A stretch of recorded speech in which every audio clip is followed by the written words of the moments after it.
You have said this word thousands of times.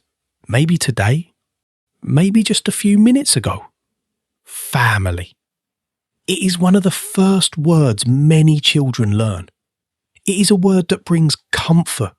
It reminds us of home, of love, of people who stand beside us. But have you ever stopped and asked yourself one simple question? Where did the word family come from? The answer is surprising. In fact, it may completely change the way you see this familiar word. Because hundreds of years ago, the word family did not mean parents and children. It did not mean love. It did not even mean people related by blood.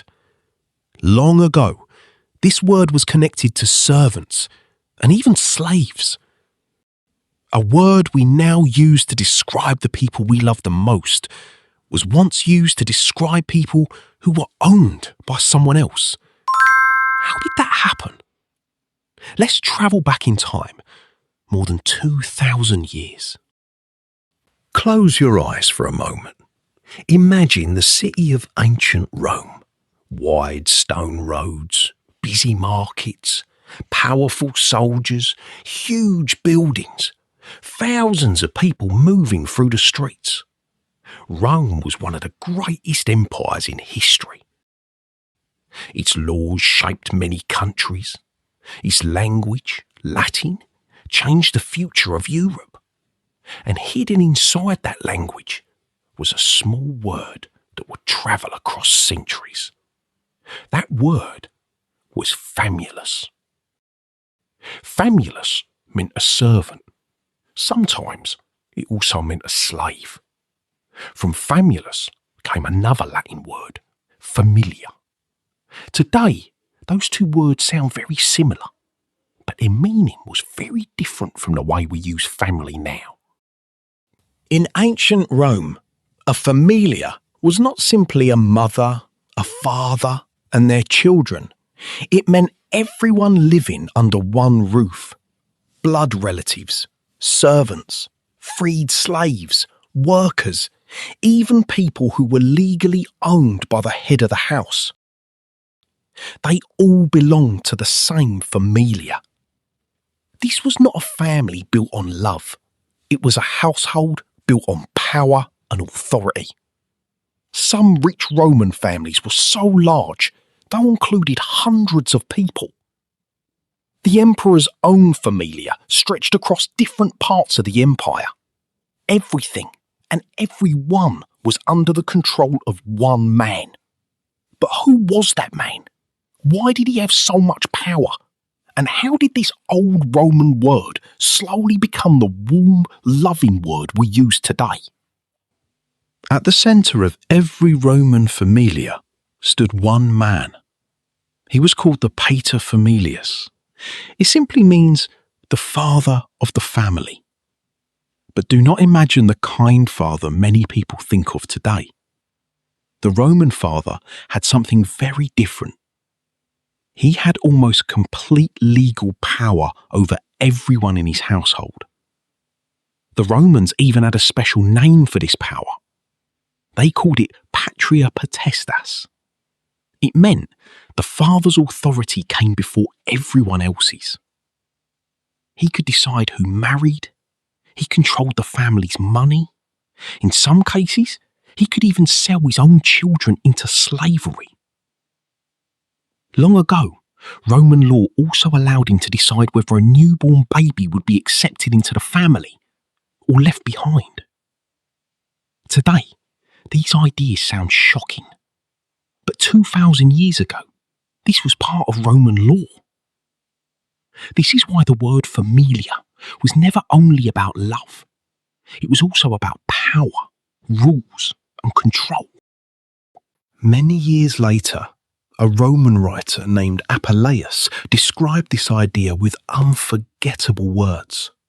He wrote, 15 free men make a people, 15 slaves make a family, and 15 prisoners make a jail. Think about that for a moment. The same word we use today to describe love, care, and belonging was once connected to slavery. History can completely change the meaning of a word. But words, just like people, can travel. As the Roman Empire became weaker, Latin slowly spread across Europe. The word familiar began a long journey. It entered France, where it became famille. Then it crossed the English Channel and reached England around the year 1400.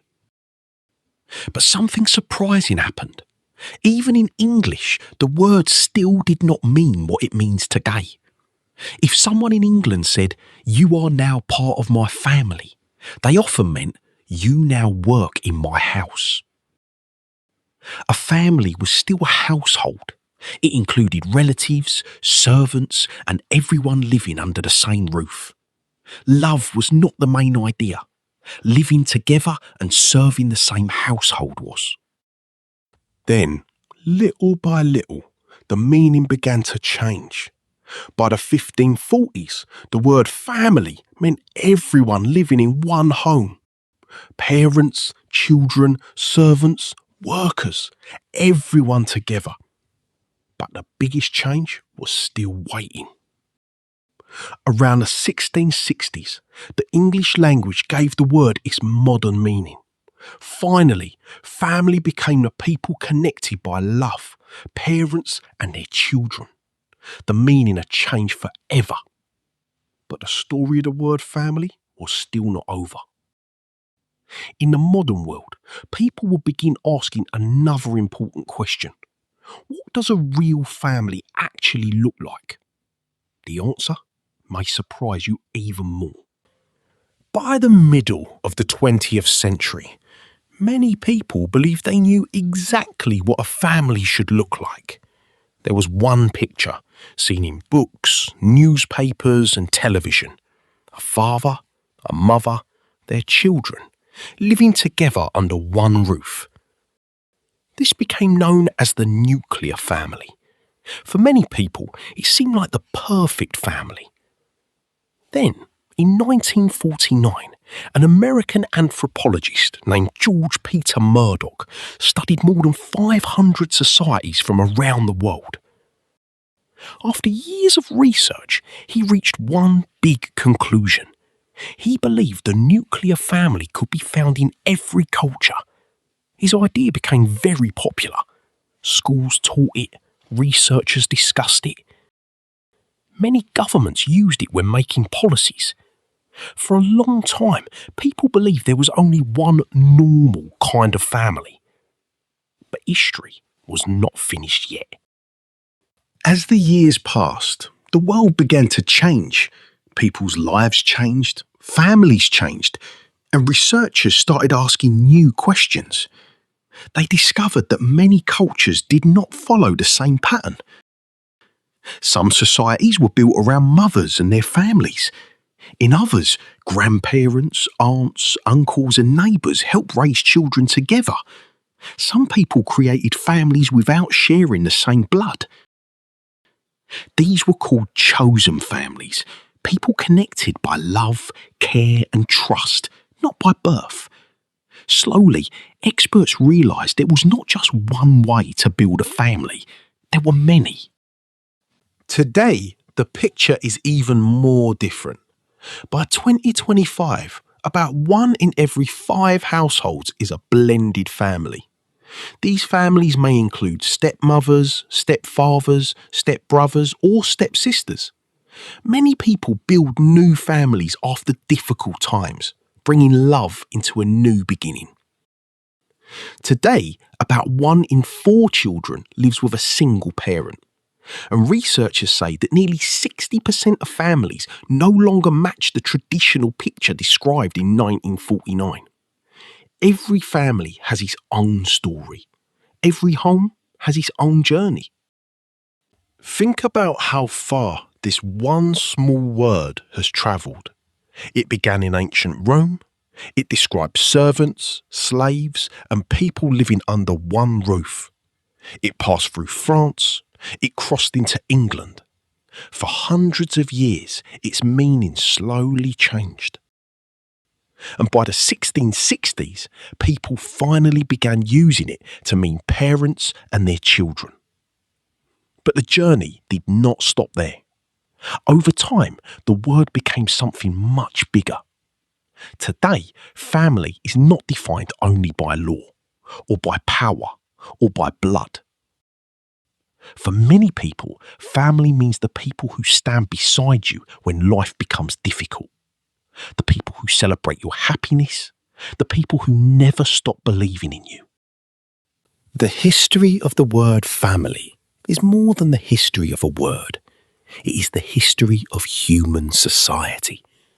A word that was once connected to power, control and slavery became one of the warmest words in every language. Today, when you say family, you probably do not think about ancient Rome. You do not think about servants or old Latin laws. You think about love, trust, safety, home. And perhaps that is the greatest journey any word has ever made. If you enjoyed learning English through this story, please subscribe to HistoriEnglish. Every week we explore history, language and amazing true stories using simple English that anyone can understand.